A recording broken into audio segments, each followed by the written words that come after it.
meetings, and we guess that there'll be other meetings on specific topics, because it's quite a nice way to meet.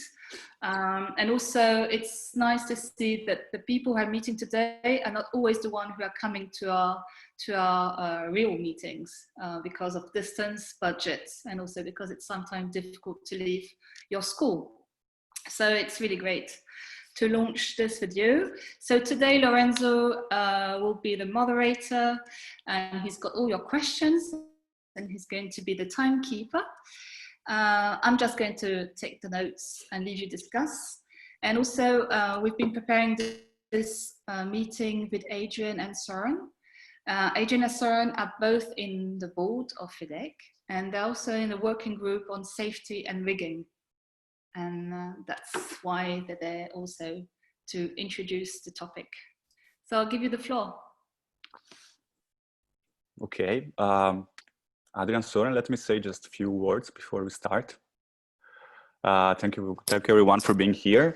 As Isabel just said, I will moderate this conference call with Adrian and Soren, and my role will be mostly to keep an eye on time. And so since we are 12 people, let's try to be synthetic in order to help the discussion to advance. And I will try to be sharp on this. And I will also do my best to get focused on the questions. So the questions you already sent to us, which will be our starting point in order to share the situation of everyone, but to try to remain practical in our discussion. Few practical rules before we start. As we said before, the Bible said that you should keep your microphone turned off when you're not talking. We are recording this meeting, so you will have the chance to share it with your peers. We were thinking about let's try to use the Zoom tools. So if you want to talk, try to raise your hand through Zoom. Let's see if we can do it. Otherwise, I will keep an eye on all of you to be sure that the engagement is as much as possible. Don't forget to type the name of your name and the name of your organization in your account. And if you have technical issues and the Zoom is not working, you have my phone number and my email. So get in touch with me and I will try to do my best to save you. So the moderation in terms of contents will be job of Soren and Adrian. You know Adrian Porter from NCCA. He is the head of higher education program year manager. And Flor is the head teacher at AFUC in Copenhagen. So we give them the floor by asking them, where do you stand now? And how far are you school from reopening in this moment? Soren, do you want to go first? Yeah, I can do that. So we're in a situation that we have two different school systems, and one of the school system is under the Ministry of Education, and that is opened by last week.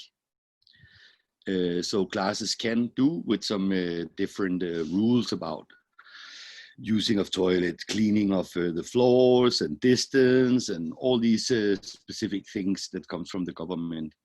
And the Downhigh school, that's the other part of the school, they are under the Ministry of Culture. So they are not starting at all. They're going to start from today. So they had their first classes, but they can only taught theater, not allowed to do any physical thing. We are in a funny situation, I would say, but we are at least opening. I think that's it. Thank you. Adrian?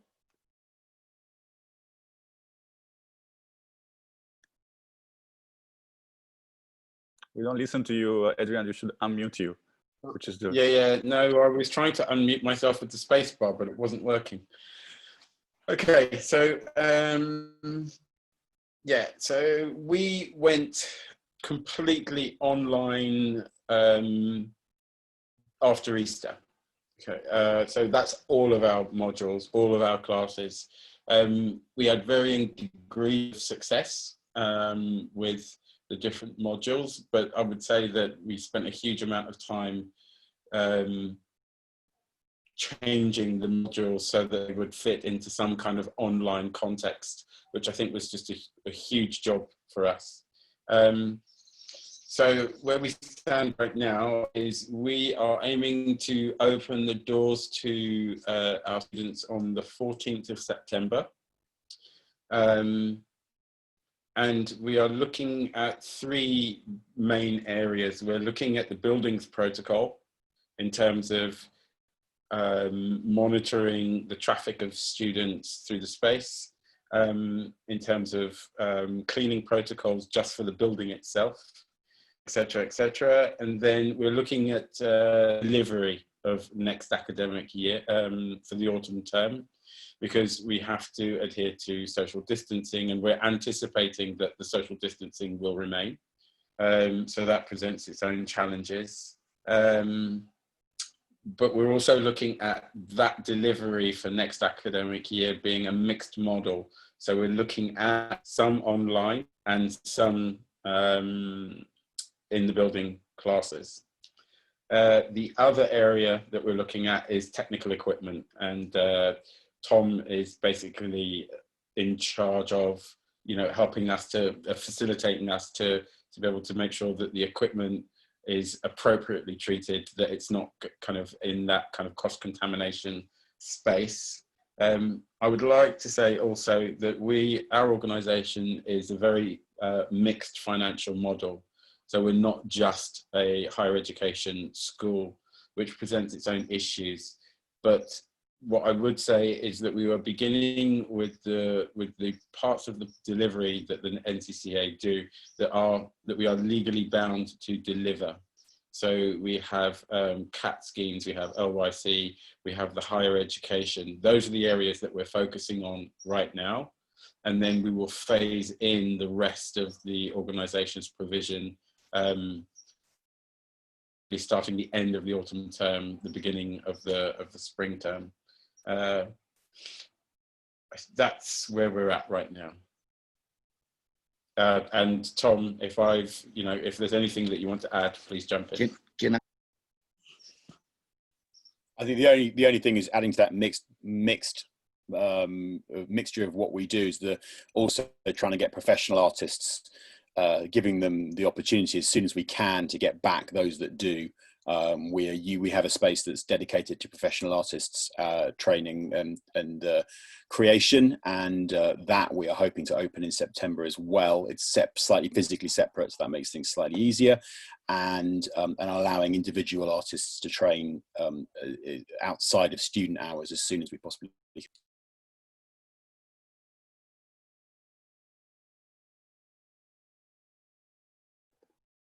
Soren, it looks like you raise your hand, so please go on. No, it's just I think I misunderstood what the question, because we agreed on that we should say more of the status of exactly where we are at the school and not come with all these things. So I didn't give any details, but I think it would be relevant that I give details when we come to the different subjects that we're gonna talk about today. It's just so, of course, there's a lot of work being done, and but I thought that was for later on in the meeting. So it was a good long minute. I was within my 3 minutes.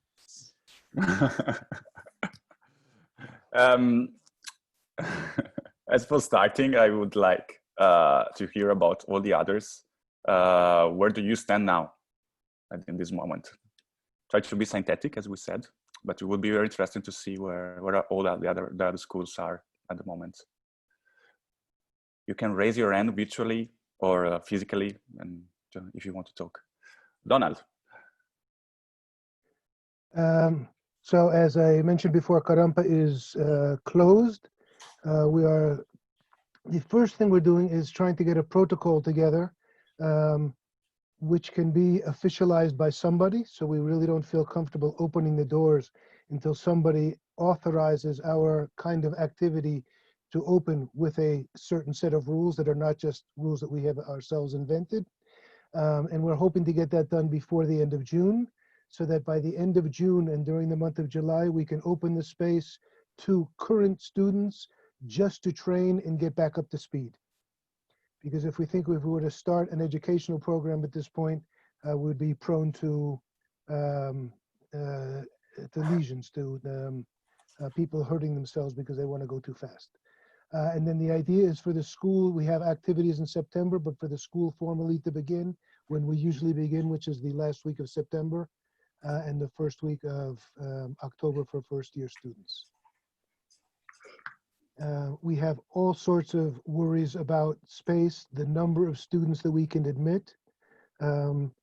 First year will probably be a very limited number. I'd be interested in hearing how most of you are going to deal with that. Having very limited square meters, the social distancing means either we have to extend schedule into other spaces or reduce the number of students who are able to participate in the program. And that has all sorts of other implications. We are not a public funded school, so the decision to work online also had to do with the economics. If we cut the program on March 11th, 12th, and we had to decide if we were to continue, we would have to have the students continue paying. And they were dispersing and they were, going home to their countries, and that didn't seem like a fair solution. So we decided to cut the funding and put all our teachers on temporary unemployment. Briefly, situation today. Thank you, Donald. I think Daniela wants to be next. Can be next. Yeah, I will share situation here in Montreal. We are closed from March 13. That means now it's 12 weeks. We are finishing, we are in our 12 weeks of closure. At the beginning, there was like searching area during 2 weeks. And of course, all the time, we are private school, but with public funding also.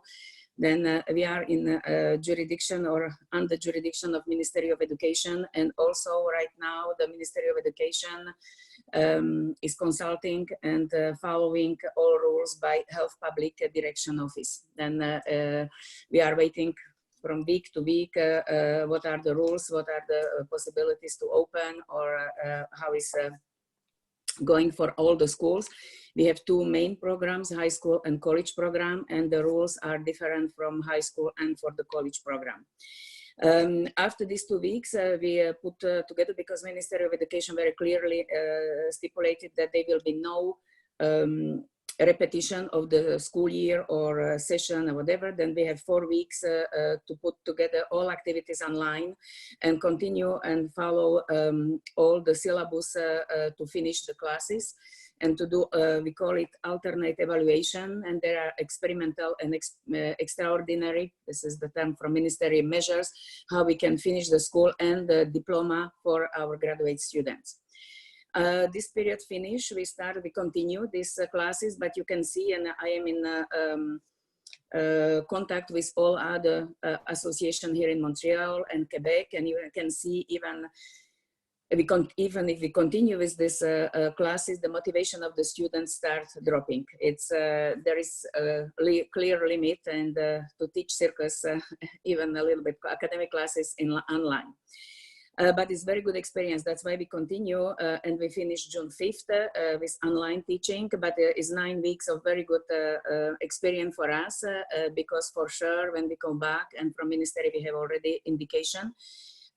Right now, who is authorized to come back, and that's what I mentioned at the beginning, is only graduate students, and this is the condition, must be linked with their diplomation, like for obtention of their diploma. Then we put this pilot project session for 3 weeks from June 8th to 26th, and next Monday, our graduate students are coming back with some teachers. For the high school students, they can come back only in September. They are not authorized to come back in the school physically before September. Where we are exactly now, next Monday is very close. Like a few weeks ago, approximately 5 weeks ago, when we knew clearly, like there, even if we are coming back to the school, will be hybrid mode. There is not definitely not situation to come back in same condition as we left school in March 13, and will be hybrid. And we are focusing to be as much in presential teaching as will be possible, and how will be authorized by the Ministry of Education. Then, as I mentioned 5 weeks ago, approximately, we create a committee of health and security from experts in this field, our technician, our technical director, and also some teachers from different fields to put together expertise and to prepare conditions to come back. Then they prepare the protocol, specific protocol, what must of course respect all the rules what we have from health and security office, public health security office, and also Ministry of Education, because they are the rules.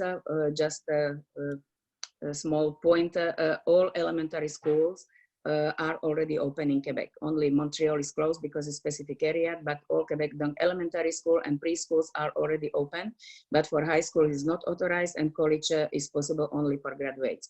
Then in the base of all these rules, they prepare the protocol, and also specific with the expertise of some intern and external expertise about the circus. And now they adapted mostly. The school is and schools facilities are already adapted. And this Friday we will have this Thursday we have formation for teachers who are coming back next Monday, and Friday for the students who are coming Monday back also.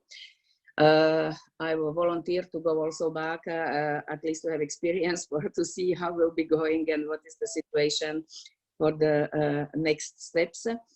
Because after these 3 weeks, our pilot project, we will look at the experience and try to adapt it for August. Then we will have next session, and we will try in August introduce also, it will be permitted some group classes. Right now it's only and purely individual training for graduates. They can use apparatuses and equipment, but there is no contact, there is no duo, trio, etc. And even disciplines, of course, are limited to limited dynamic activities, not to spread, etc., etc. You got the point, I'm sure. And the last part will be in September, come back for all programs. And that's what we are working right now at the structure. We are in reflection, what will be possible, how will be possible, for definitely will be hybrid mode of education and teaching.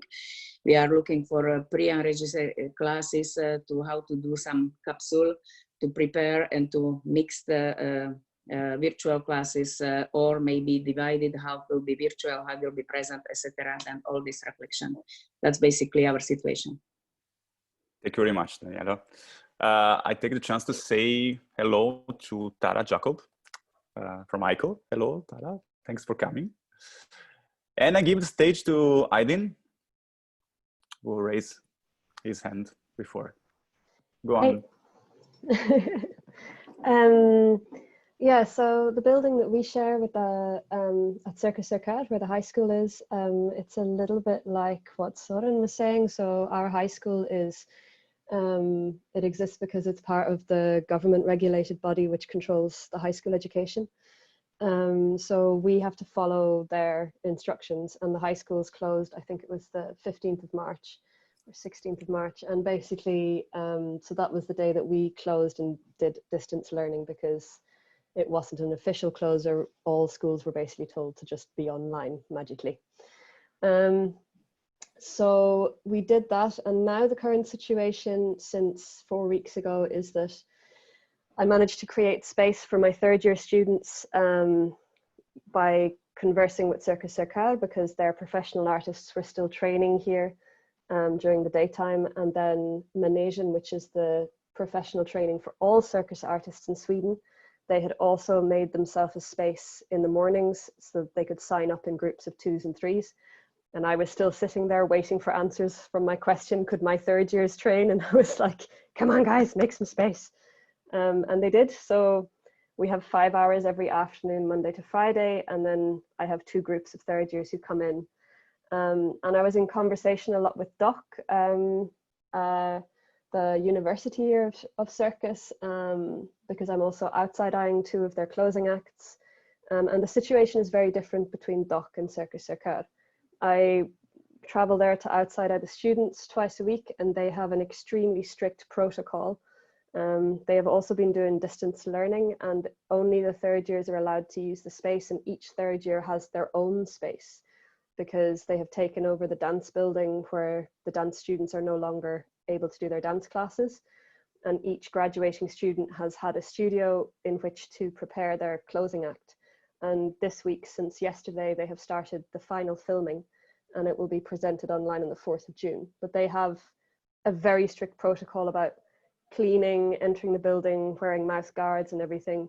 And here at Circus Circuit, it's very different. I have given my students basically the same regulations, which I think are sensible, that Doc have been giving to their students. And I have attempted in some ways to make it a policy within Circus Circuit that maybe we can make rules that apply to the building instead of to groups of people using the building, but I haven't succeeded in that as yet. And that's kind of a side thing. But then 4 days ago, the government announced that the gymnasium, which is the high schools, will open as normal in September. But of course, the government also don't necessarily focus specifically on what we do because we're the only circus high school. So I'm still going to be in conversation with Doc quite a lot. And the acrobatics teacher who works here at the school, Raphael, he is French, and he's going to attend this meeting tomorrow in French as well, so that we can like team up and share information. But my graduating students, we created, normally we have a smaller version of closing acts in our school, but like just for our 3rd years who are going out and the ones who are applying to higher education, many of your schools. And but we had a crowdcasting event 2 weeks ago, which was a really great platform for them to present live. And then there's a chat bar alongside where all their grandmothers and aunties in Norway and Denmark were chatting and talking to them live. And there was a small group in the hall, and then we prepared some videos as well of others who weren't able to be there. So they got some sense of closure, and that was really important. But that's where we stand. Thanks.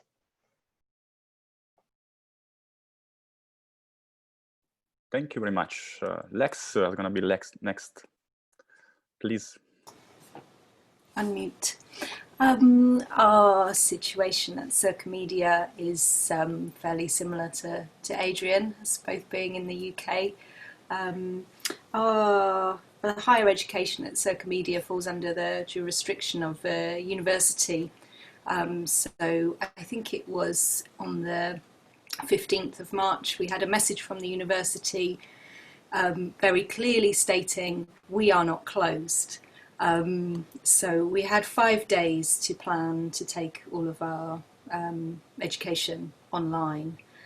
So we've been delivering our degree programs virtually since the 19th of March. Again, with varying degrees of success. The first thing to do was to try and get the students on board with this because of the, again, similar to at Karampa, the financial model of Circomedia is pretty fragile, really. So if we don't have students, then it's very difficult to see the long-term survival of the school. So it was about making sure that we're very much open and teaching and still delivering the programs in an alternative way. And some students have been really dealing with this really well, and some students have found it incredibly difficult, of course. How do you teach circus online is a big question, and I think some of our teaching team have been incredibly creative and resourceful and coming up with some really excellent ways of teaching skills, conditioning, creativity online. But again, we're not really close to an opening date yet. Universities in the UK have seemed to have been really left behind in any government advice on easing the lockdown. We have some young school children going back this week and yeah, lots of controversy about whether it's safe to do that yet. So we're going with the model that we're going to try and open again in September, but really similar to what's happening at NCCA. We will definitely be looking at social distance teaching and a blend of face-to-face and online learning, which is going to be challenging in two ways, in the same way as everybody else: space and health and safety and protocols and equipment, but also about, you know, whether those students decide to stay with us. See, in the UK, the university fees are very high, so it's and the government have stated that they won't reduce the fees for online learning for any courses, so the students will still pay the same to get half of their course taught face to face. So we're in a really challenging position. Interestingly, our applications for next year for the new first year students are really high, and since we've been in lockdown, we've had lots and lots more applications than we had previously. So we've just done our first round of virtual auditions, but you know, we're in a difficult position where we over offer places because we've had some really good quality candidates.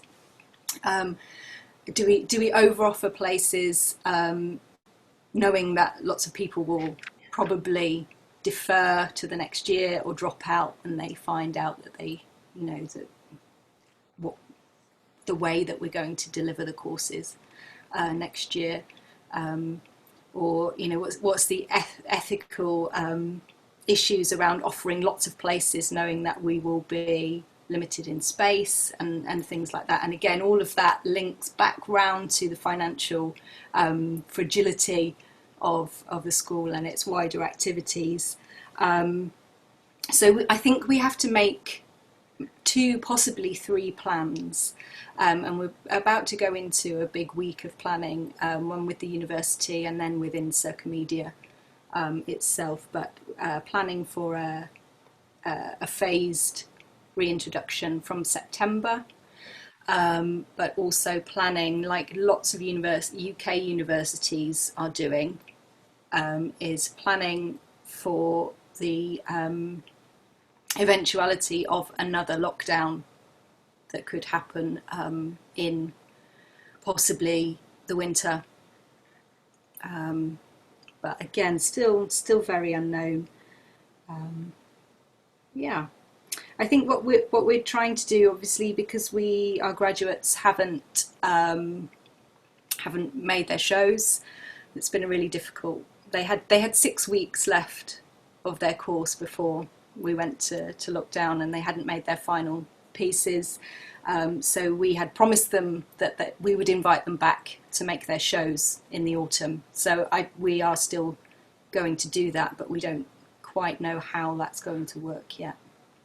But I think one of the other reasons we've managed to keep some of the rest of the students on board and on the course is to promise to make up for some of their face-to-face teaching that they've missed. So we really want to do that for them. I think that's it for now. Thank you very much, Alexis. Nice to know that you are not getting bored. Who wants to be next?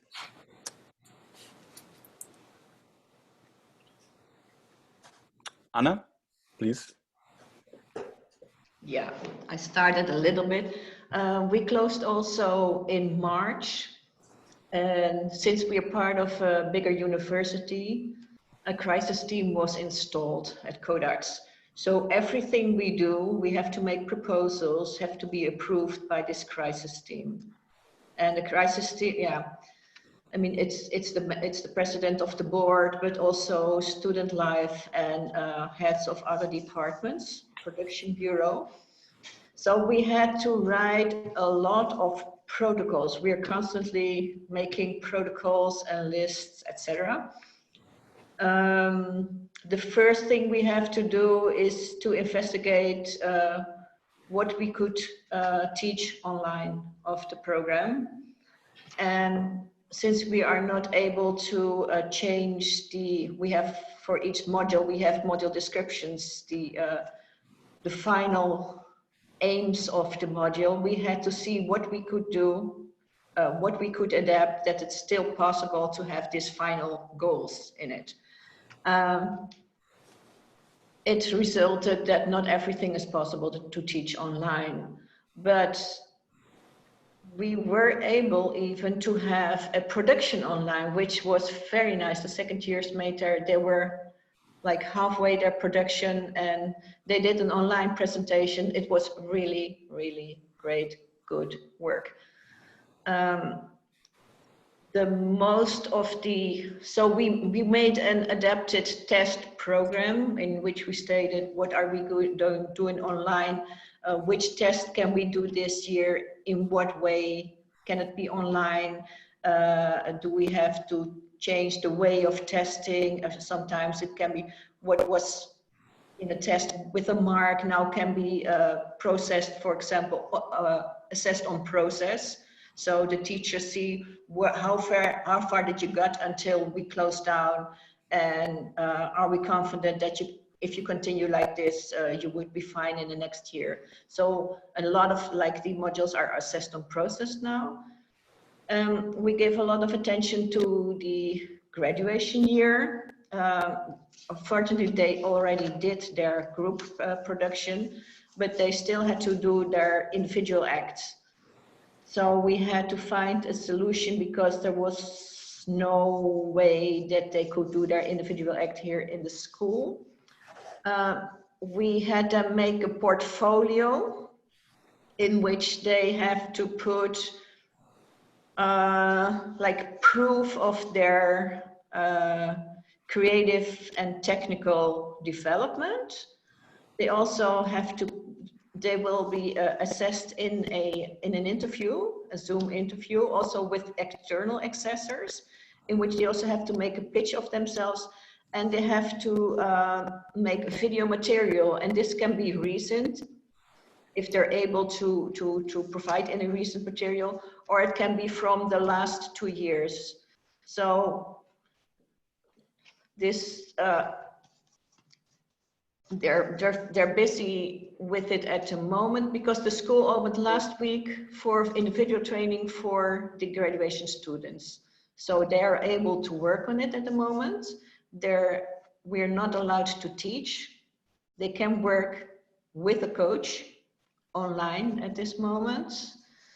And after the 15th of June, the coaches can work live with them.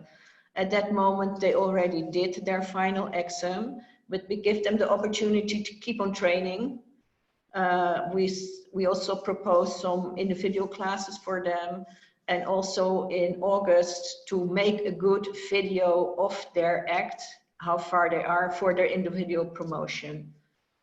If possible, we see if there's any possibility for them to present themselves live, or in this building, or at a festival, or at a theater. So we want to give them that possibility, so they can keep on training in the evening hours, although they are not students anymore. And then we also make the proposal for the start of individual training of the other years, starting from the 15th of June. So we are able to opening up a little bit, not for classes, but for individual training. And we also looked at the space, how much space is there, what can we do with the aerial, for example. Now all the students are given their own aerial spot, so they're not, anybody else is able to use that certain spot. And they come in at certain times. There are only a limited amount of students at a time in the building. And in 2 weeks, we have to work on a proposal for September. We don't know yet because we need to get some formats of, we have no idea what we will be able to do. I think this is it a little bit. Thank you very much, Anna. Can I ask a question? Donna, I would ask you to wait for Martin, which is the only Sure. one who didn't. It's specific to Anna. Okay, let's listen to Martin if he wants to tell us the situation over there, and then I think we are done after Martin, no? Or maybe okay, Tara is missing. Sorry, and then I give you the word to you, Donna. Okay.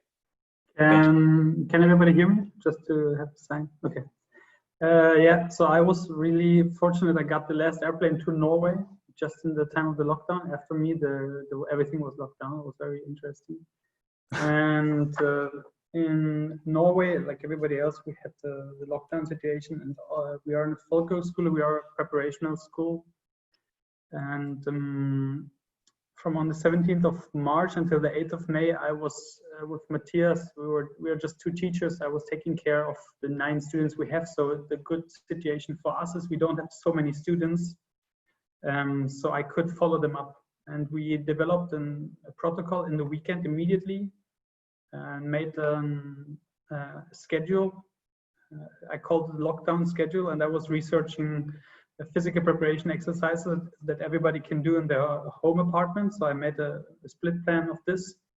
The hardest challenge was to figure out how to do pulling exercises for our aerialists, ending up with a broomstick between 2 chairs. And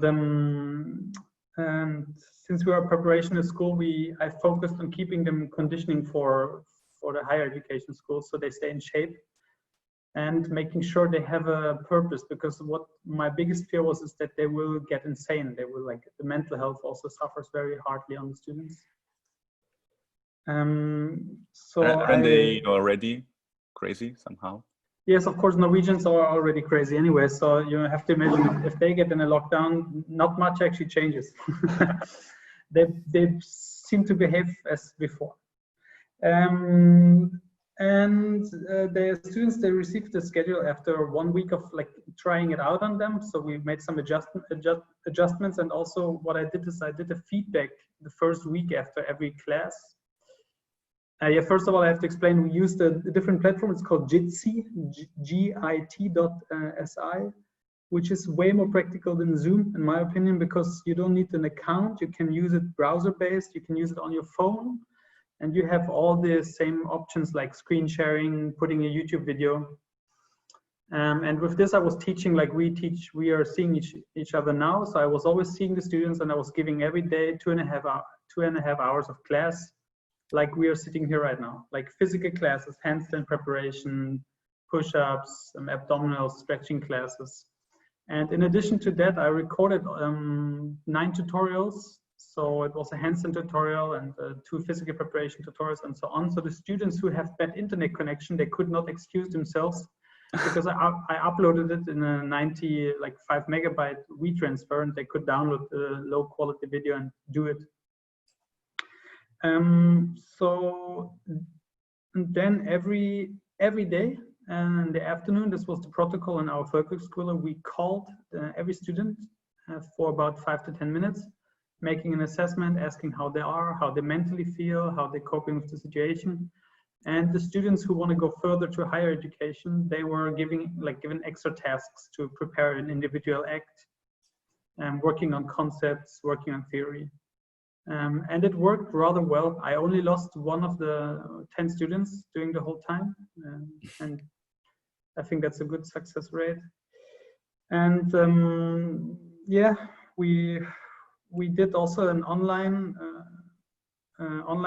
production, like an end show, where I asked every student to pre-produce something. We were recording it, but half of the class even did it live, and then I was sitting in the Jitsi and I shared my screen again to another screen. So if you open a second Zoom meeting and you would share your screen, every spectator can see my screen. So I was directing the show while the kids were performing. We had a group piece and then we had individual acts. And I recorded this as well, so we have a recording of it, and it turned out rather well. We had suddenly a girl doing a surreal on the port in Bergen, and then we had a girl hanging on the trapeze in the tree, and the students were very creative, and it was very interesting. and I made a funny statement to the students. I said, imagine we would make a performance art piece in the end of the year, and we would say, okay, now everybody goes home, and this is our idea of the production, is that we have to make this show from our home. So imagine there comes a crazy circus director, we all know this kind of people, and says, okay, we don't do this together, you all go to your home, and this is the creative task. And with this approach, they were all like taking it a little bit of a smile, and in the end, it worked out well. Now to the logistics. The Volkshochschule was completely closed, and our students live all together on a campus. So usually, what we were trying to ask is to keep them all on the campus in an isolation situation, rather than letting them like all go home and spreading the virus. We could have had like a cluster isolation, but Volkshochschule they didn't allow us, so we had to send them home. But we will reopen in August as planned, and we will also take the measures given by the government. Similar proposals what everybody else says here. Like every student gets their individual equipment, they will get their juggling clubs, and they will keep them. We have to disinfect the floor, no group classes, so just individual classes. Right now I'm in Germany, working in another social service project here. And the regulation here is one student needs to have 10 square meters of workspace, which is more or less logic, and we're going to apply that as well. And, hope for the best, make sure we have applicants. Thank you very much, Martin. Tara, would you like to say something? Sure. Yeah, so ICO, the American Youth Circus Organization, and ACE, the American Circus Educators Association, we are not a school ourselves, but we are a network of schools and organizations that teach circus. And so there's like 100 different members, and because in America, things are very, very different regionally, depending on where you are and which state you're in. They are all making up their own plans based on different laws that they have to follow for their state. So some states are allowing certain things. So for instance, some schools fall under like a fitness gym rules. And so they're able to slowly start opening already, teaching private lessons one-on-one, but trying to figure out all these protocols and policies just like everyone else, because some places require masks, other places don't. And we've just been doing lots of research and trying to support them in figuring out how that can all be applied and moving forward safely. There are a lot of programs who have summer programming like camps and work with youth. And so they've been figuring out whether they can move forward with that. Some places are doing online classes and having different amounts of success with people paying and signing up and doing classes from their homes. And then some of our organizations, maybe around 8 or 10, do have professional training programs. And they're trying to figure out if they are able to perhaps give those professional track students more accommodations than they would for their regular recreational youth or adults who would be coming in for group classes of 10, but whether professionals training or semi-professionals might be some of the first people to come back and be able to use the spaces. But yeah, that's about where we're at. Thank you very much. I'm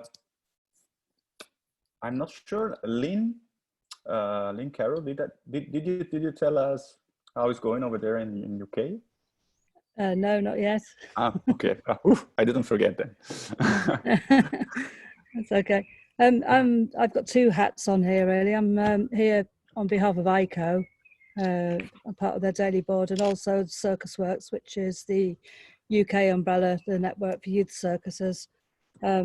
So with ICO, we've been monitoring the situation across Europe really, and just seeing what we can learn from each other as different places open at different times. Just yeah, looking at creative ways that people are working, and what protocols are coming out. And we've made a Google Drive which all of the ICO members are adding to, and we're just putting everything in there that we can get our hands on really, on you know, how we can support people and going forward.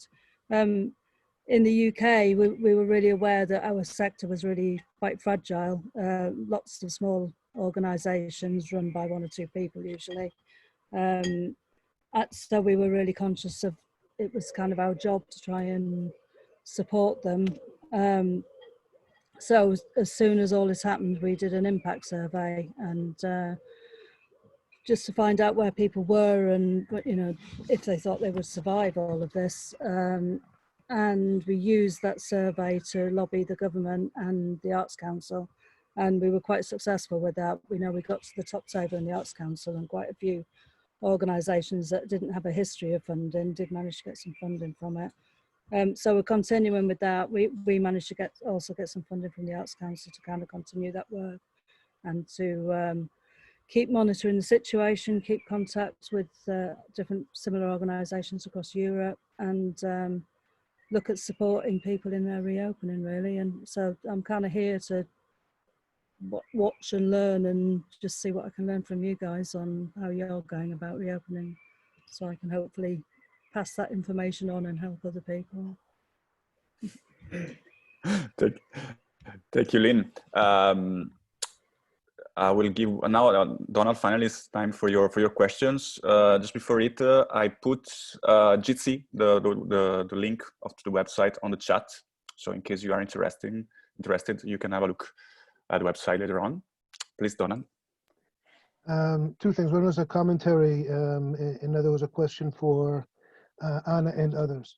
So the commentary is we're talking about the way we are attending the learning process for our students. But aside from that learning process, many of our students have what I call the nest feeling about the circus schools. There is no place on earth where they feel as well taken care of, or as much in their family, or, you know, when we first said to our students, we're going to have to close the school, it was really very dramatic for them, because this is where they feel in a group which understands them. They feel that the school has people who are take care of them physically, mentally, artistically, etc. This is their place on earth. And asking them to leave this place. So even though we weren't able to respond to necessarily on online learning to their training needs, we have been very careful about being in touch with them to respond to their human needs. Okay. And the question is, Anna, you mentioned fewer people in the space with very specific spaces. Those of you who are having to do that, how does that translate into time? Does it mean each student has less time for their learning, or does it mean the space is open more hours? If the space is open more hours, it means you're spending more on your teachers. How are you dealing with that? That's the question. At this moment, there are no teachers yet. So they have time for individual training, and the school is not open longer, so they have less hours actually than normally, but they can train daily. In the proposal for June, we try to extend the amount of hours, and we will open until 8, also for individual training, but monitored by teachers. So we always want to have a teacher present there. Okay. Lex, and then Adrian first, please. No. Lex.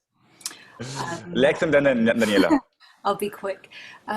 So the word from the university that we work with is they're suggesting that we will be open for longer hours. But in terms of the space restrictions that a course like ours has, it will probably mean fewer hours in the spaces for the students. So more hours for the staff, less hours for the students, and higher costs, of course, for us, which is another one of those challenges. I think that's it. Thank you. Daniela? Yeah, it's in the same subject as Donald asked his question. As I mentioned, we have this protocol, and the protocol also, I didn't mention it in the presentation, but it's very detailed and detail with all the details for the studios, what is the, how many people, what is the space, and vary by the studio, is very closely linked with the activities, if it is a dynamic activity or a more passive or static activity, etc. But for your questions, we are right now in calculation and presentation exactly for some what will be the disciplines what we still stay in the school for teaching, because we'll be limited our presence there, and what will be academic. And the answer right now, what we are looking for, I don't have all the details, but will be both. It's combination of two. In some classes will be less presence, and we are looking exactly what can be adapted for virtual teaching, and also definitely will be more extended hours. We are even looking like for blocks and open to the Saturday. For Saturday for the students and teaching, to be able to respect all these rules. And the impact will be also for our preparatory program, the other recreational activity, etc. If they will be still possibility to have them, and how often will be, then it's like long chain of the consequences. Of course, our priority is our superior education program and high school program, but everything else must be adapted also, what will be disponibility, how the facilities will be available.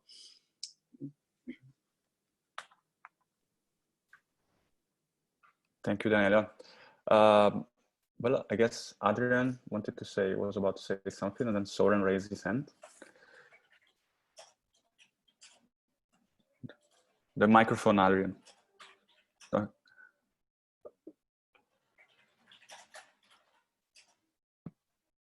That's okay. I'm gonna have to use. Okay, I figured it out now.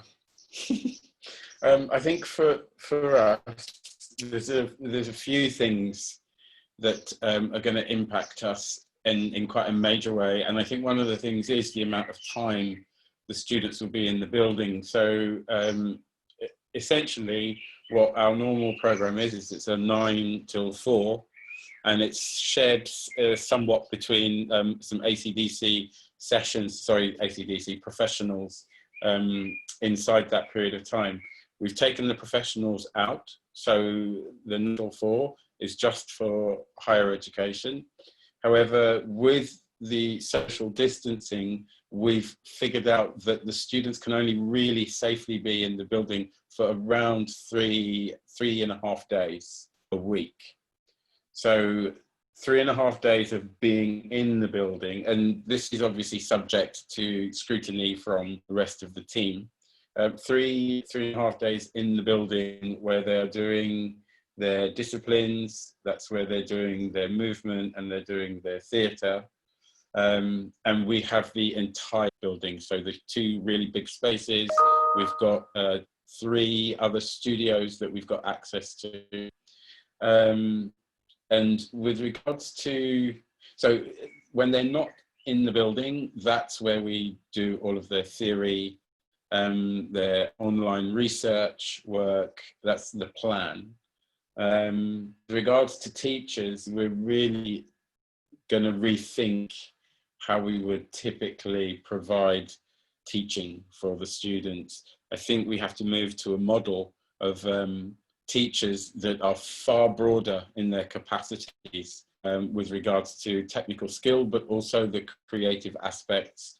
And we need to develop those kinds of teachers, because we are going to have less of them.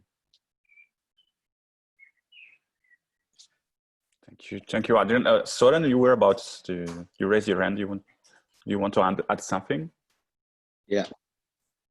Yeah, I just want to, because it's not that it's not interesting what we talk about, because it's so relevant for all of us, but it's just that in the time frame that we're having, I think it's important that we if I would like to try to skip up or like frame it. So the idea about this, that we're going to share stuff, so we have more tools to make individual plans for our different situations.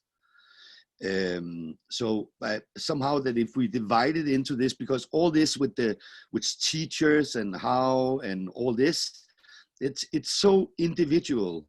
I mean, so what I think is very important is that we divide these things in between, that we have all have issues about sharing space. We have an issue about sharing teachers. We have something to do with practical, with the distancing, and we have also something with the materials. And I think it would be, if it's okay with everybody, I would like to start with just a little bit information about some of it.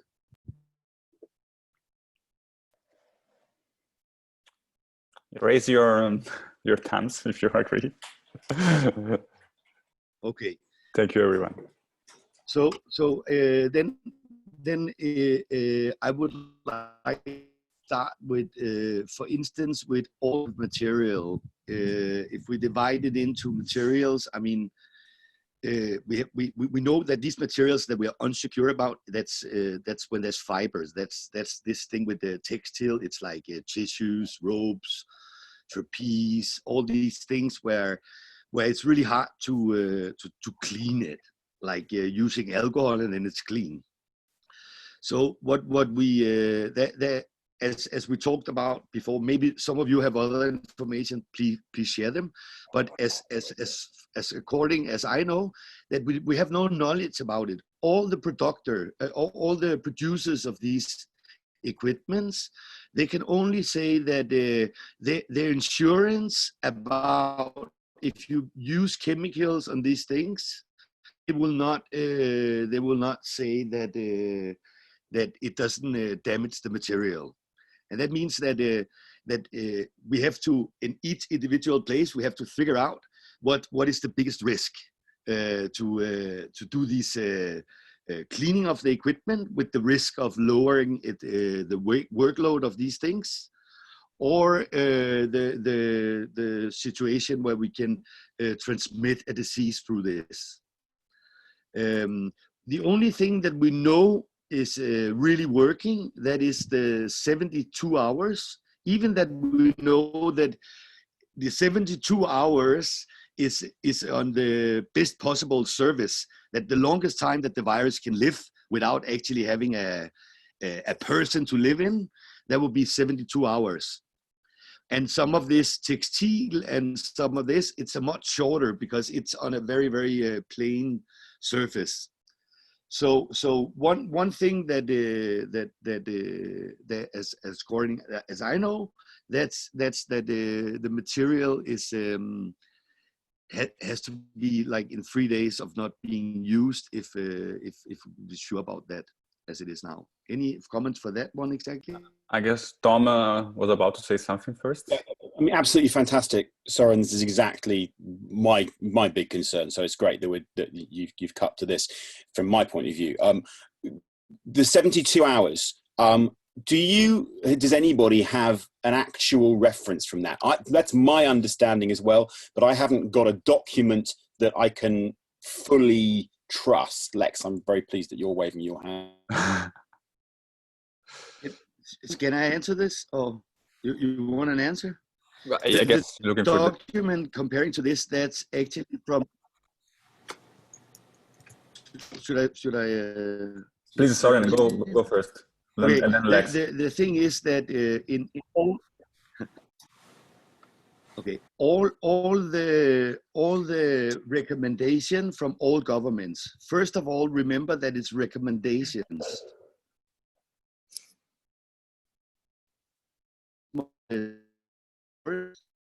As a virus to survive without a host.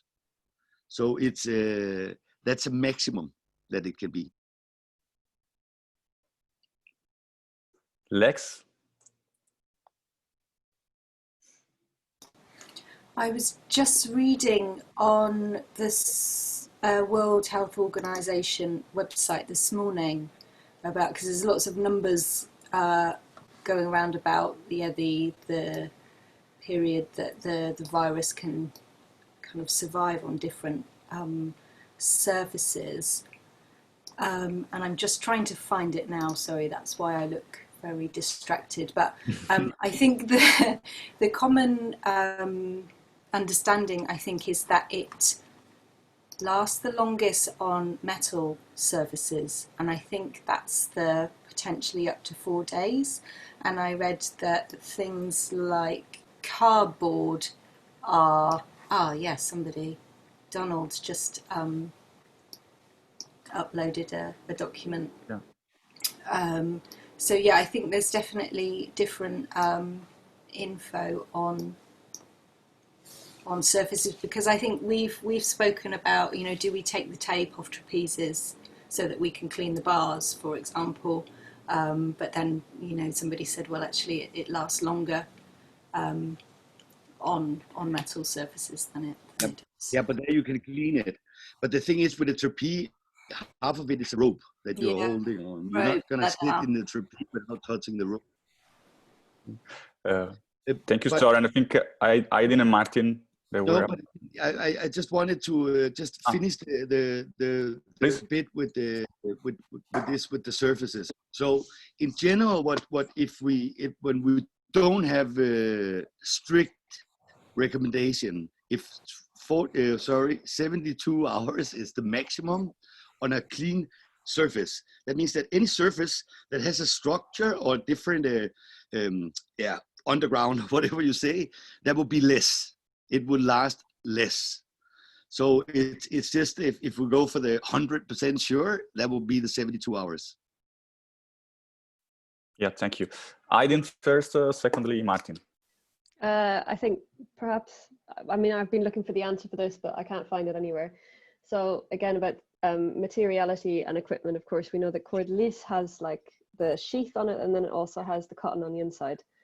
Do we have any information about whether the virus penetrates fabrics to the next material underneath, for example, or does it stay on the surface? Do you understand what I mean?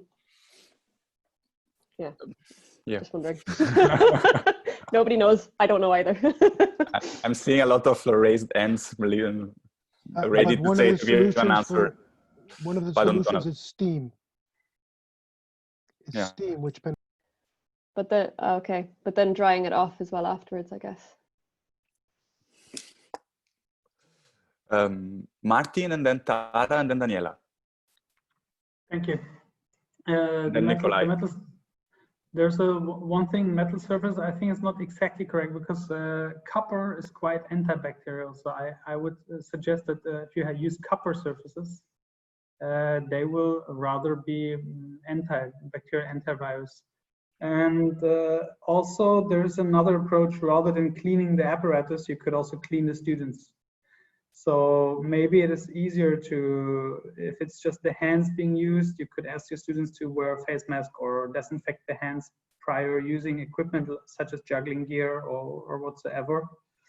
And especially for Realisé, I would rather just buy 2 more and skip the topic, like go on, because I think we all know what we have to do and what we can do in the end. So we've been having a lot of conversations about this. We've been meeting weekly, having a group of whoever from the network would like to join in, 1 person from each organization, to talk about concerns like this. And so there's been a lot of opinions and a lot of research, and people are choosing different routes and different things to do. But a lot of it came down to either making sure that there's no cross use of equipment. So saying only 1 person would use 1 piece of equipment. Some people are going to have like a bin per student, and they keep their equipment in it. They're in charge of rigging their own things, taking it back down, putting it back in the bin.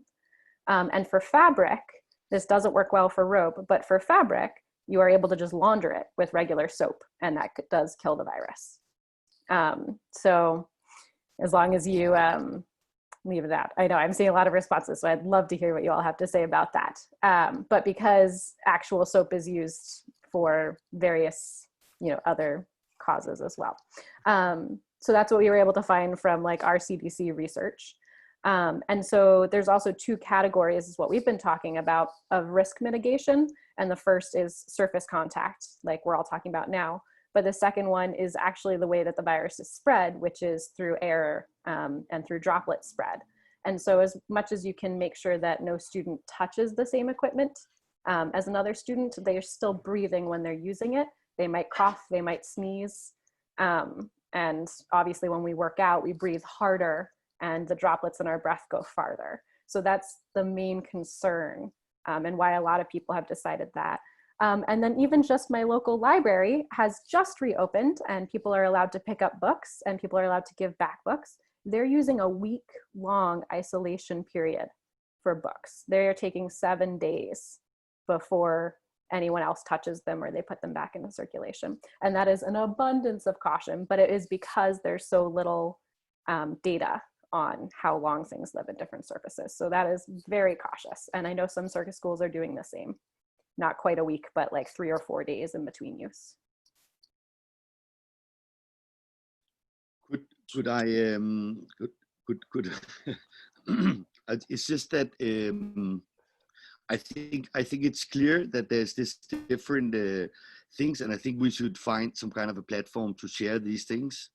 For instance, with the fabric, we come back to the same thing. A lot of the fabric, if you use a different soap that they are recommending, then it's not going to exist. And killing the virus, that would take more than 70 degrees from the health part.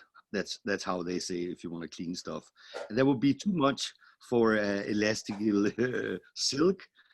So it would change the fiber, and then we have other risk that we don't really know anything about for the moment, at least.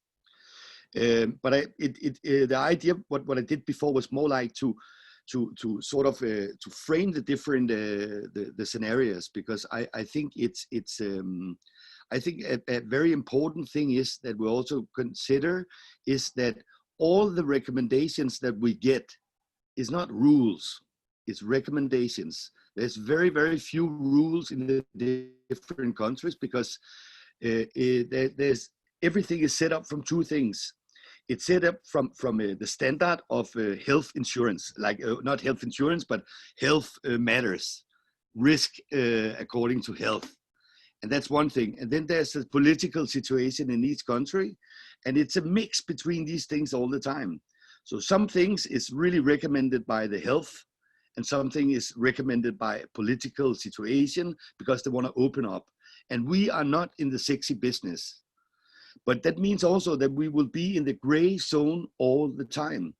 So what we really have to think about, and what we should use this forum for and develop, that is how we can be proactive, so we can come with suggestions to these things. Because if we're going to wait for them to put up something for Circus, I mean, it's faster to wait for the vaccine, right? So we really have to, we have somehow to think about a way also that, I mean, it doesn't matter what we're going to do, we're going to take risks. But the thing is that we could take the lowest possible risk with the best practice. And this is what we have somehow to find out, how to share that. Okay, wait. It's Daniela, then it's Nikolai, then it's Tom, then it's Aiden. As far as it's back to conversation when I was just quick react to somebody mentioned the steam cleaning, and I just would like to share, because we are in contact also with Gymnastics Federation, because talking about the equipment, they have many similar issue, particularly with the carpets and artistic gymnastics, rhythmic gymnastics, and we are our committee, health and safety committee, are working together with them. And I heard, I am not an expert there, and I don't have precise situation, but they start to use the dry steam machine, and apparently it's possible to clean to dry. It's very hot steam and dry. I don't know how, and apparently it's drying in 3 hours. Then just to give you some maybe point to see with the different sports. Sorry? Soren, it's just that it's just to just really be because it's complete. They're doing all these experiments, but still, if you go back to the fabrication of the thing, they will not. They haven't done tests, so they will never. Insurance-wise, we know that heat, we know that chemicals, we know that water, everything affects fibers. So everything that's made with fibers, it will have some kind of infection. Possibly it's not a big infection, but it will have an infection. So it's just that it's at the point now, it's still a place where it takes a risk.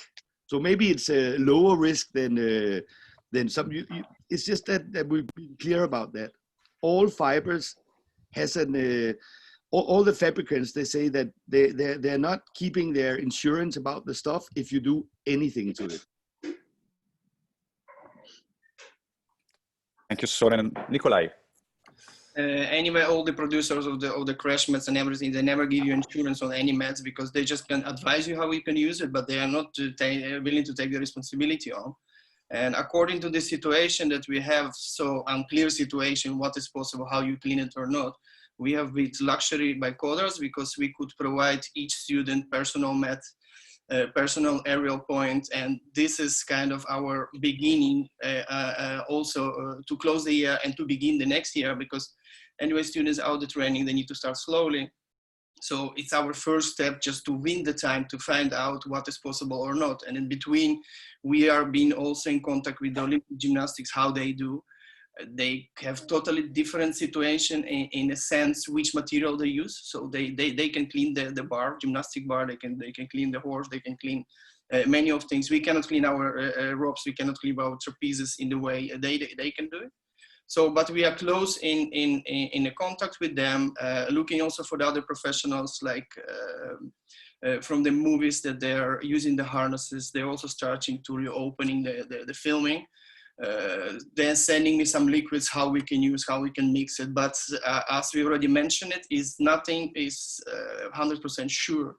So me personally would like to wait a little bit longer to find out, to get more feedbacks from all kind of sites to find out.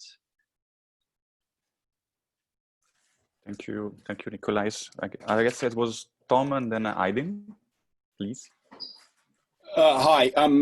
So it's difficult because you're sort of going back a little bit. So I just wanted to pick up on what Soren was saying about legal liability, about responsibilities and liabilities and stuff. And I think that he's absolutely right. But I think there are sort of two, in reference to this all being advice and guidance, and nothing is really solid. But there are two, in my book, there are two sort of liabilities and responsibilities. There is a legal one that we will never know until we're standing in front of the judge. But all we can do is say, well, we followed all the guidance to our best of our ability, and we didn't cut the corners, and we didn't take the shortest possible time span, we took the longest. But I think by us sharing this information, that's a really good defense to say, well, look, we talked to all these other people and we all sort of agreed, broadly speaking, that this was a fairly reasonable approach within as far as we could. And I think that's a good thing. And there's a social liability as well, because none of us want to be responsible for another outbreak. And obviously, if we do get some transmission within on one of our schools, then we're just going to get shut down straight away. And that's just going to scupper things anyway. So I think that's really relevant. The cleaning aspects, the people who have seen really clear guidance on cleaning has come from the climbing and the PPE, the rope access companies. 3 or 4 of them have now issued very clear guidance on how to clean, and it has involved hot washing, it has involved not using alcohols and stuff, but sort of intensive washing. But all of them that I've seen have also said you can only do this maybe 10 times, and then you are having an impact on the structure of that equipment. And so I think that's, again, doesn't really work for us, because 10 washes is not gonna last, a week or 2 weeks or whatever, depending on what we're talking about doing. Which brings me to the only approach that I can see working, which is that we absolutely don't share equipment. I think that it's interesting. We have a slightly different scenario in that we have potentially 60 odd in the nicest possible term, students, higher education students joining us in September across the 3 years of the course. Plus we've got hopefully some youth participants as well. So the sort of not sharing equipment is quite a steep curve, and the more mature students, the people who've been around for a couple of years, obviously they're going to have their own equipment, but the newcomers and the youth, we don't expect them to. And so we will have to share some things, and sharing mats and sharing easily cleanable equipment. That's fine. I can't struggling with how we manage a shared softs, and maybe that means it's a silk class on Sunday for the kids, and then they come back on Wednesday and have another class, and in between the silks stay in the roof and or are bagged up or whatever it has to be to manage that. But for me, again, from a technical point of view, it's also looking at how, and I'd be really interested to hear people who are talking about using single-use equipment and people swapping equipment out, is how you're going to manage the inevitable physical impact with, people have to still pull on ropes and touch rigging. And I was wondering whether my approach would be, as someone had said, clean the students. So people have to thoroughly wash their hands. They rig their equipment, they do their act, they do their training, and then they thoroughly wash their hands and they de-rig their equipment. And maybe you wash your hands between rigging it and unrigging it, so if there is anything on it, you're sort of multi-layering, or and approaching it that way, because I can't see any way of avoiding it, and just massively limiting it. And other thing is really just drilling down into how much space people want to talk about, but maybe that's a slightly separate conversation outside of the equipment, is then the social isolation and how you manage that. So sorry to be a long response. Thank you very much, Tom. Aydin, Soren, Donald. Yeah, just two little things. I was thinking, I have a similar situation to what Tom was just talking about, because obviously we have our community classes that happen here in the evenings, and they're going to continue doing them, but they're actually going to have more of them because now they've lost one of their other places that they do them in. So they now have smaller classes, but more of them in the evenings, which then of course edges in on our time. And then we have the professional artists, and then we have Circus company training, and then we have the school. So the situation at DOC at the moment, what they're doing is every student has their own crash mat, for example. But when the first years come back, who will be second years, that will have to change, I guess. But here, the thing that I have told my students is that when they're rigging and de-rigging using the ropes or using any of the gree-grees or anything, they just wear gloves, like tight-fitting gloves. I have a box of plastic gloves downstairs. And then the same, because every time they use the carabiner, which has the weight on it, they've of course touched that as well. So I've just simply said that because the other people who are using the building don't have the same guidelines, not even for washing their hands before they do the ropes and the gree-grees. So I was like, you know what, I can't take responsibility for this. You guys wear gloves, you guys do the thing that I'm saying, then I'm feeling good. And the other thing I was thinking, the carpet mats, there's certain things that it would be pretty crappy for when you're sweating and things, but can you not put dance flooring on top of them? Is there some sort of thinner layer that you can put on top that can then be washed easily? Or maybe is there a company that can invent something that you can put on top that kind of sticks to the fabric so that you can wash it? I don't know. And I find one of the things I'm finding the most difficult is policing the space.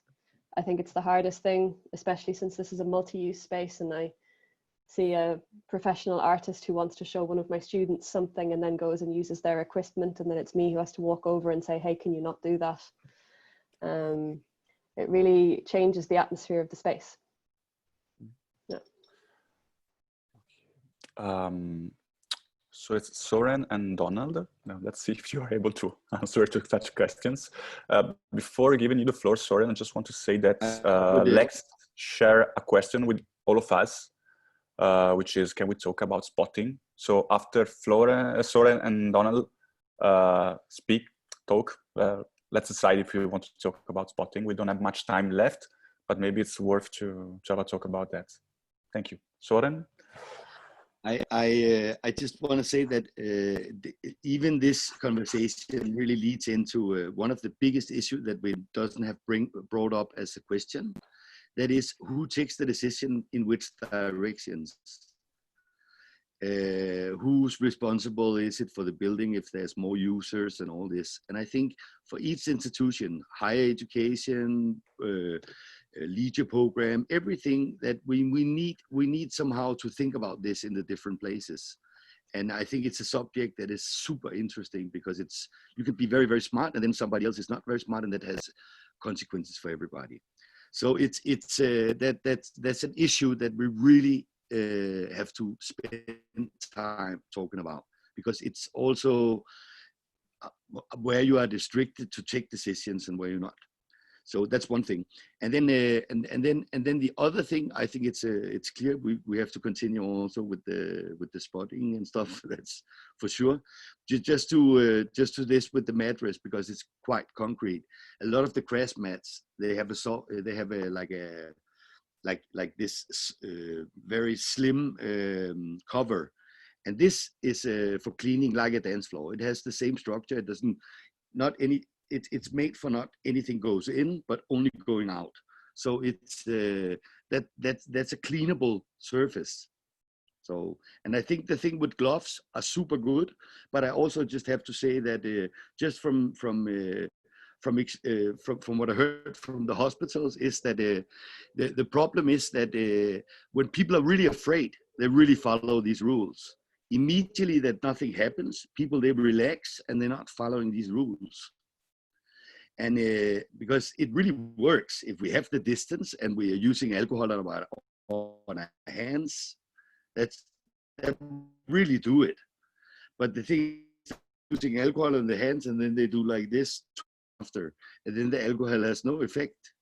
So it's also the use of it's really because so relying on that everybody uses gloves, that's also a risk, I would just say.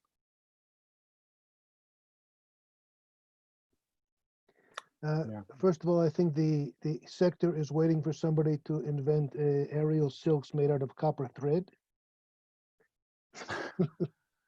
Probably, yes.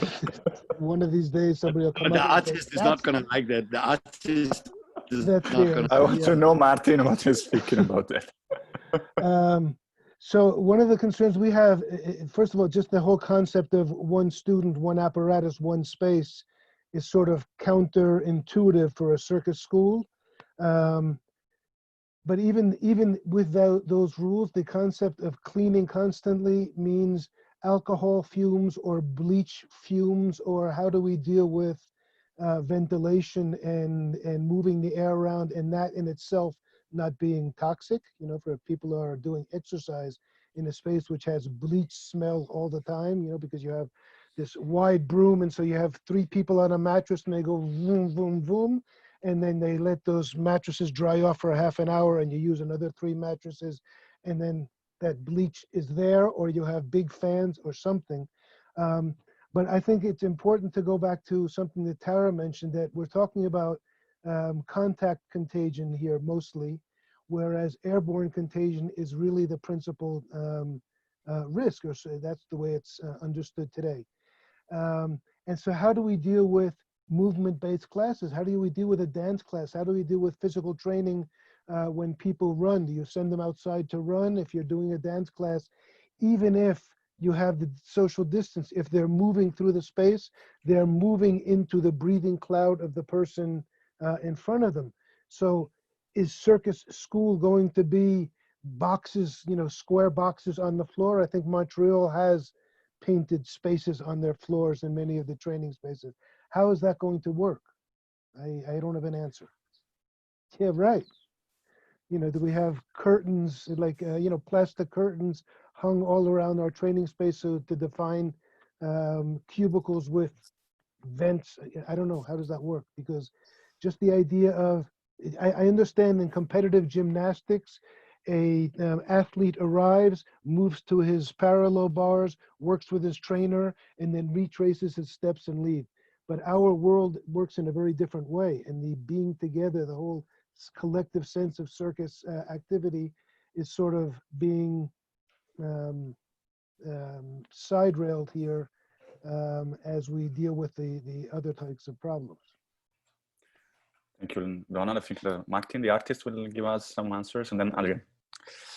So the proposal from Japan is pretty good. What they use is they use a so-called cluster isolation system. So instead of isolating or sending everybody in quarantine, they basically reopen the space gradually. And if there is contamination happening, then they can just isolate this particular cluster. So this is also a measure that I will definitely use. I will get in 3 students in pairs on a scheduled base. So these 3 students will train together, taking the risk or taking the chance that one of them is going to infect the others. Still, presentially, I have like 6 other students that didn't get infected. I take the 3 out. They are in isolation for 2 weeks, and I have 6 students working with them. And I'm using not a cluster isolation, but first a cluster isolation training system, making sure, and if there's no contamination happening, then I know these 3 students are clean, and I can use the next cluster, training of this cluster, and then also the airborne contamination is sorted out. And after 2 weeks, I can put these 2 clusters together because I know that these 3 students are not contagious, these 3 are not contagious. So I can make 6 students train together. Only working in our case because we have the students living on the campus, so they are not in contact with any other people in the city or something. Otherwise, of course, you could have a student training for 2 weeks, going to the supermarket, getting his, obviously. So if you would get your students sign a paper that they will only whatever, you know. Thank you, Martin. Adrian? Yeah, no, it just made me think, one of the things that we have talked about is kind of testing students at periods before they come into the building.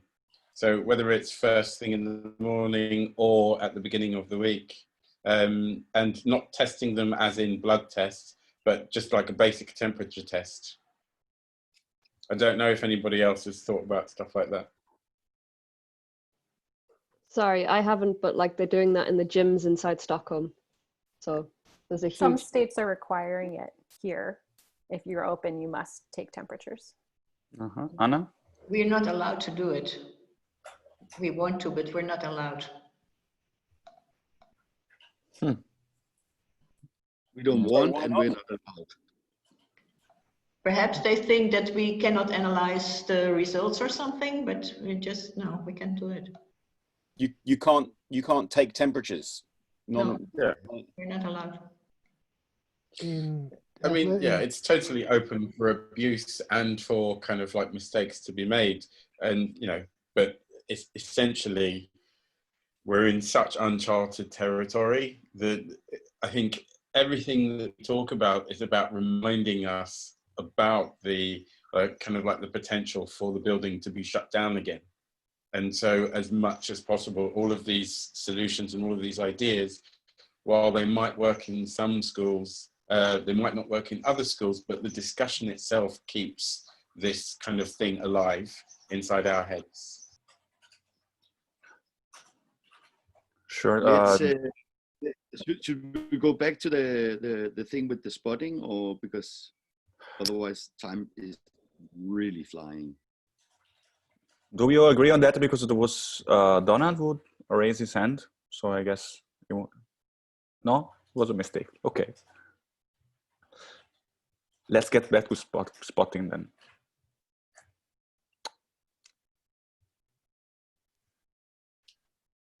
Tara? I know a lot of ours, we've been talking about spotting. Most of that, also mask wearing, sort of going hand in hand. The idea that it is safer to be closer to someone if you are wearing a mask, but also how safe is wearing a mask when doing any circus activity. And we've also been talking about different mask designs. And a lot of people have slowly on their own been seeing what physical activity works for them and what that's like. Because again, that's something that there isn't a lot of data on about how that impacts different people, and it's very individual. If you have any health conditions, or if you are very fit or have good lung capacity, what your mask is made out of, and how it is attached to you, and whether it comes off easily, which would be good in a situation where it gets caught, or whether it stays on, which is also very important because if you're moving through the air quickly, you don't want yours flying off. So many considerations. For sure. Adrian? Yeah, I was going to say that this actually throws up quite an interesting aspect from a teaching of pedagogical perspective, because spotting can be used as a crutch for your student and for you as a teacher. So actually revising the way, whether spotting is actually needed or whether a stronger and a clearer pedagogical deconstruction of what the task is more beneficial for the student anyway. Soren? Yeah, I would just like to say that it's so different, because if you're talking about higher education, you have hopefully students that can do a lot of things without too much spotting. But if you're talking about what we also are representing in this group, there's a lot of other places there. It really on a mentally level. I mean, the training without spotting means no progress, or at least that the student has the idea that they're not progressing at all. So it affects in a different levels, and I think it's worth thinking about, because but this is, now I'm talking as a person and not from the school. And I just want to share with you that I, for instance, when they shut everything down, I knew it was a risk. I took a lot of precautions. I bought a lot of small towels, and I use alcohol to clean all the things. And I invited groups in the groups of 8 students, or it was not students, it was friends at that time, to my garden. And I had an acrobatic school here for now almost 2.5 months, and it works really, really well. I'm doing physically spotting, but but I take all the precaution, and it's back to what we're talking about. It's also that we have to consider that everything will be a risk. So it's also to take as much precaution at this, and what, oh, sorry. It's the police calling you, bro. No, it's just when the phone rings, everything rings. It's this Mac system, I don't know. No. Anyway, the thing is that it's just that we also have to look at we also have to take some risk if we want to move out of this. I mean, I know it's a really, really serious situation, but we cannot, or I mean, then we don't have to do the project Cosmic, because then that's just what we're going for. I mean, this is that is the learning with not necessarily physically contact, or at least not having to be practice or present at the point. So, I mean, we also have to keep some values for what it is that we do and why we do it. And I think, in a way, when we talk about physically preparedness, I think we can do a lot of online. But what we also had contact with the students. We had online classes, but that goes to a certain level, and then the interesting is falling, and you feel it. So we need to step up, like when we teach normally. That if we just keep doing them, even that we know that they should do their basic stuff more, we need to do a little bit more so they get like the energy to work on the basics again. So this, we cannot forget in this crisis situation as well. So I also think that I think it's worth that we talk about, there's a difference, because shut up. There's a big difference between students and teachers, because it's a working environment and it's a teaching, a student's environment. And I think the students, they're willing to take much more risk, of course. But I also think that some teachers will take more risk. And I think that will be a way, and I think it would be a way to explain it's not the same. I hope it makes sense what I was saying. It definitely makes sense. Made sense, Soren.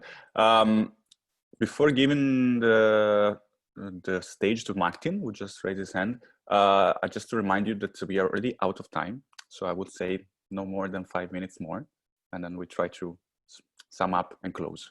Please, Martin. Okay, making it quick and referring to Soren and also to Adrian. I think both make the point, and I agree actually with both of you.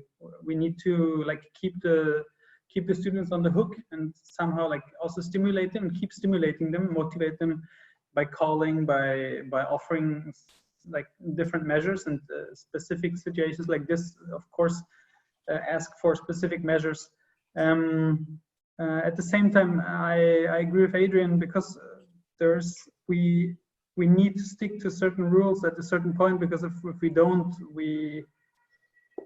if the teacher gets infected, then you don't have a teacher for 2 weeks or 4 weeks, and then you have to explain yourself as a school, and you might take the risk that the whole school is going to be closed or suffers under that, and therefore, like you said, Soren, you take this risk.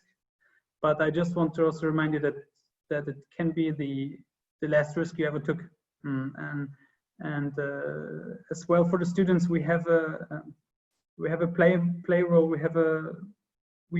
They look up to us as teachers, and they look up to us as individuals, and we have a certain responsibility in that as well. So showing a free spirit and showing them, hey, even if the situation changes, you can always make a way. And Nikolai, he said it really good. Circus it's always improvisation. I remember a class of yours when we had a problem, we needed to move the mats, and of course circus is always improvisation. That's what we got used to. But this is a very particular situation. I think that's why we meet, is to agree on a measure that we can all try to use. So in the end, if shit hits the fan, we all can say we tried the same and we used the same measures, and that is something we should agree on here. Try. Super, thank you, Martin. Adrian and Soren. Sorry, just to clarify, actually, I exist between both of those spaces, right? Because actually, it's the choice of where the student is dependent upon your relationship with that student, the level of that student, etc., etc. The choice of when and when not to spot needs to be considered very clearly and very appropriately based on all of the pedagogical processes you've put before. If you're spotting just because it's the only thing that you want to do, or because you think it's just going to help the student to get better, have you done all the other steps beforehand to make sure that actually you're getting the student, and certainly in higher education, to develop an independent pedagogical process that you can feed? If you're just spotting the student, then you're not feeding an independent, autonomous student. So the thing is I see some of our teachers spotting spot. And for me, it's not necessarily appropriate in all situations.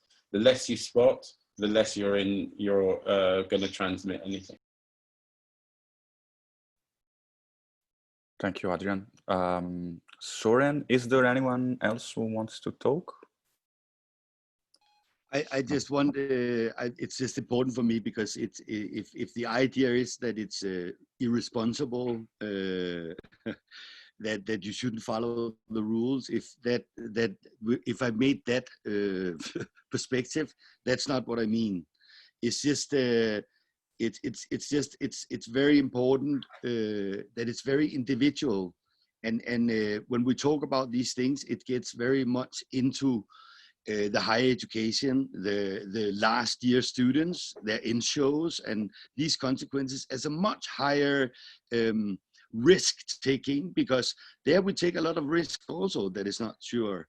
I'm just talking about that we should stick to the plan, that we are taking risk and we have to take the smartest risk.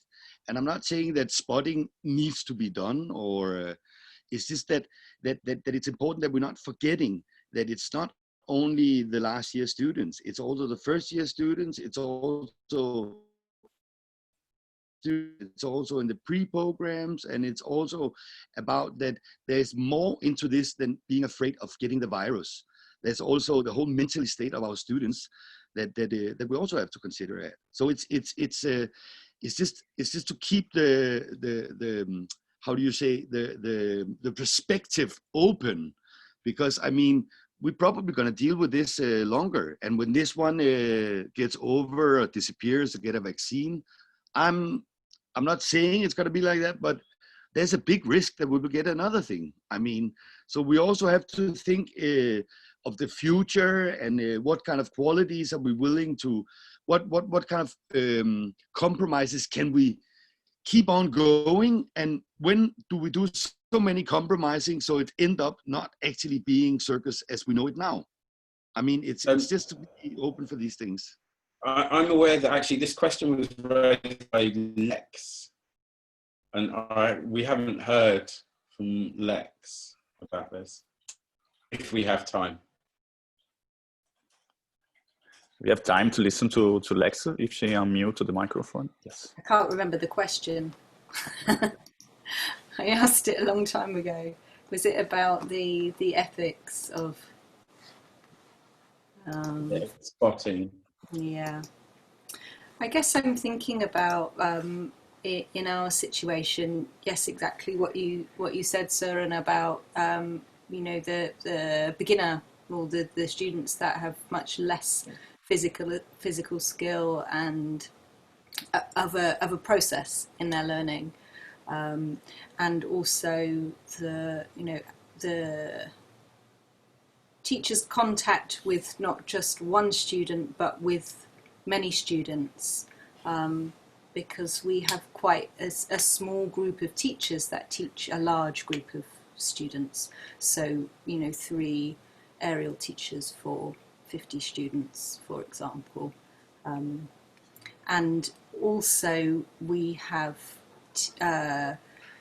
teachers that will be considered at risk in this country. So teachers over the age of 70, teachers with existing health conditions that have been, you know, that it's dangerous for them and members of their family to be put into that situation. So I guess the ethics of those kinds of decisions is something that we really need to consider, along with the quality of what we can deliver too. Definitely. Thank you very much, Lex. Okay, I think we are about to finish.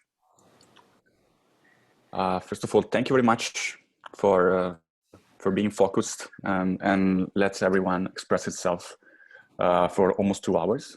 It was super interesting, I guess, for me. So, and also, I guess, for all of you. Second, we have been recording this meeting. It will usually take 24 to 48 hours for Zoom to create a shareable link. But as soon as I get it, I will send it to you. So in case you are interested, you can see it again and share it. I don't know if Isabel wants you to say something.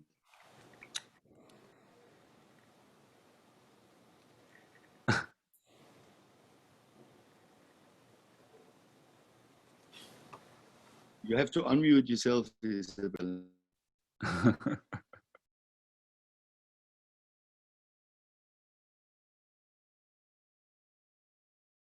We're not hearing you, Isabel.